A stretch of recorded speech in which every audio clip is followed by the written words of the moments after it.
तीच शाबू खिचडी खाऊन किंवा मग डोसे वगैरे इतर भगर वगैरे खाऊन जर कंटाळा असेल ना उपवासाची, तर मग टेन्शन अजिबात नाही घ्यायचं. गावरान पद्धतीचं मस्त असं झणझणीत जेवण बनवायचं मंडळी. आज आपण बनवतोय मस्त असं गावरान पद्धतीचा, गावाकडे बनवला जाणारा, आमच्याकडे जसा बनवतात तसा अगदी मी तुम्हाला मिरचीचा झणझणीत ठेचा आणि उपवासाची भगरीची भाकरी बनवून दाखवणार आहे. चला मग वेळ न घालवता मंडळी बनवायला घेऊयात. तर मंडळी आता नवरात्र चालू आहे आणि 9 दिवस फराळाला वेगवेगळं खायचं तरी काय असा प्रश्न नेहमी आपण मनाला करतो. पण अजिबात टेन्शन नाही घ्यायचं. असं मस्त झणझणीत गावाकडचं गावरान पद्धतीचं जर तुम्ही फराळाला बनवलं ना, तर एकदम पोटभरीची तुमची फराळसुद्धा होईल आणि तुम्हाला 9 दिवसाचे उपवास तुम्ही धरलेत पकडलेत हे सुद्धा जाणवणार नाही. हाय हॅलो नमस्कार, मी प्रियंका. स्वागत आहे तुमचं माझ्या यूट्यूब चॅनलवरती. तर आज आपण बनवतोय मस्त असं झणझणीत उपवासाचा मिरचीचा ठेचा गावरान गावाकडच्या पद्धतीने आणि त्यासोबत खाण्यासाठी भगरीची भाकरी. चला मग रेसिपीला सुरुवात करते. पटापट आता भगरीच्या भाकरी बनवून घेऊयात. तर भगरीची भाकरी बनवण्यासाठी भगरीचं पीठ पातेल्यामध्ये घेतलं होतं. ते थोडं थोडं पाणी करून व्यवस्थित छान पद्धतीने पीठ मळून घेतलं. गॅस चालू करून गॅसवरती तवासुद्धा तापायला ठेवला आहे, जेणेकरून भाकरी थापूस तर आपला तवा व्यवस्थित तापला जाईल. काल जे माझ्यासोबत घडलं ना, आज मी तुमच्यासोबत शेअर करते.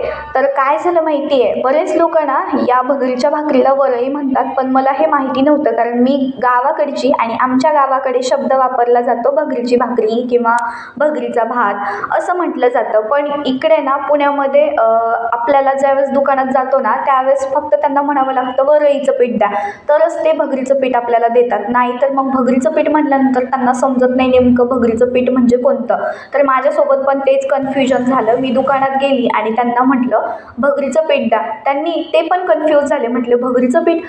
मग काय दुकानातून पीठ घेऊन आली आहे घरी आणि नवरोबाला ही स्टोरी मी सांगितली बरं का. त्यांना म्हटलं मी दुकानात गेले, 2-3 दुकानामध्ये विचारलं, म्हटलं भगरीचं पीठ द्या, पण मला कोणीच दिलं नाही. म्हटलं एक दादा भेटले म्हटलं साईडला, त्यांनी सांगितलं मला की ताई इकडे भगरीच्या भाकरीला वरईचं पीठ असं बोललं जातं. ते पण लागलेत हसायला. म्हटलं अगं वेडे, म्हणले आपल्याकडे जी भाषा बोलली जाते ती सगळीकडे थोडी ना बोलली जाते. तर असो, आमच्याकडे तर भगरीची भाकर किंवा मग भगरीचा भात असंच बोललं जातं. तुमच्याकडे वरईचा भात किंवा वरईची भाकर काय बोलतात मला नक्कीच कमेंट करा. म्हणजे माझं सुद्धा डाऊट तुम्ही सुद्धा क्लिअर करा. तुमच्याकडे काय बोलतात ते नक्कीच कमेंट करून सांगा.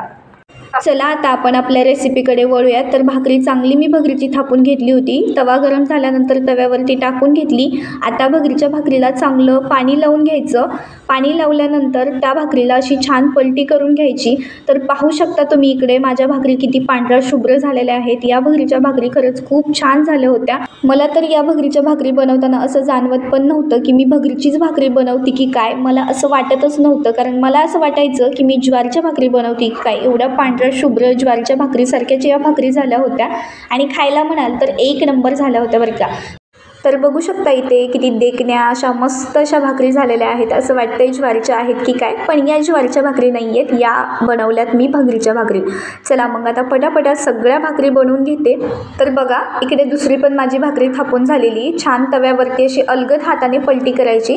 तर लक्षात ठेवा ही भगरीची भाकरी थापताना थोडीशी साईडला तुटते बरं का, पण ती म्हणजे अलगद हाताने पकडली आणि तव्यावरती टाकली तर मग ती एकदम ॲटोमॅटिक चिटकून जाते आणि पाणी लावल्यावर तर ती साईडच्या कडासुद्धा चिटकून जातात.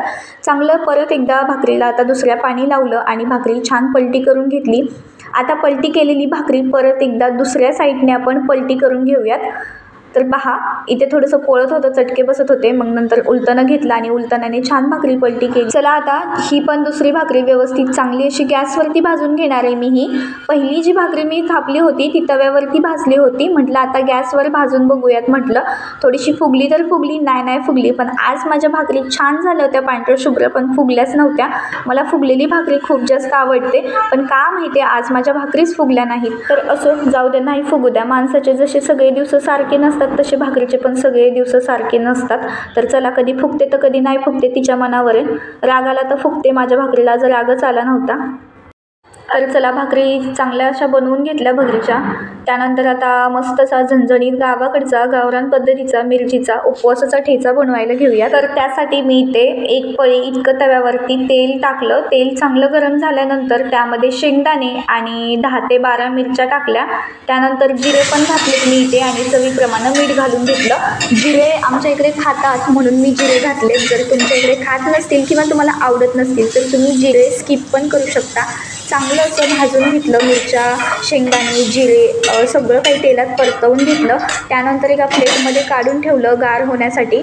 माझी आई ज्यावेळेस असा उपवासाचा गावरान पद्धतीचा झणझणीत गावाकडे ठेचा बनवते ना, त्यावेळेस ती उकळीमध्येच कुटते. पण माझ्याकडे तसं गावाकडे जसं असतं ना मोठं उकळ, तसं माझ्याकडे उकळ नाही आहे. त्यामुळे मी मिक्सरच्या भांड्यामध्ये त्याला थोडंसं मोठं असं काढून घेते.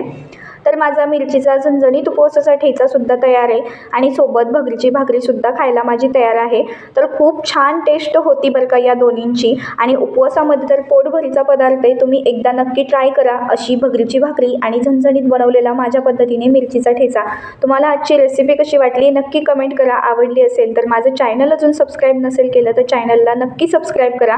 सोबतच बाजूचं बेल आयकॉन पण प्रेस करा, म्हणजे पुढची येणारी रेसिपीचं नोटिफिकेशन सर्वात अगोदर तुमच्यापर्यंत नक्कीच पोहोचलं जाईल. एक नंबर झालेला आहे. तुम्ही नक्की करून पहा. असा खाताना बोलताही नाही, पण खरंच खूप छान आणि खूप टेस्टी बनतं हे. तुम्ही एकदा माझ्या पद्धतीने हा ठेचा आणि खरंच खूप भारी लागला. एक नंबर चव आहे. याच्या पुढे खरंच तुम्हाला कुठलाच पदार्थ चांगला नाही लागणार उपवासाला. खरंच खूप जास्त पोटभरीचा पदार्थ आहे हा.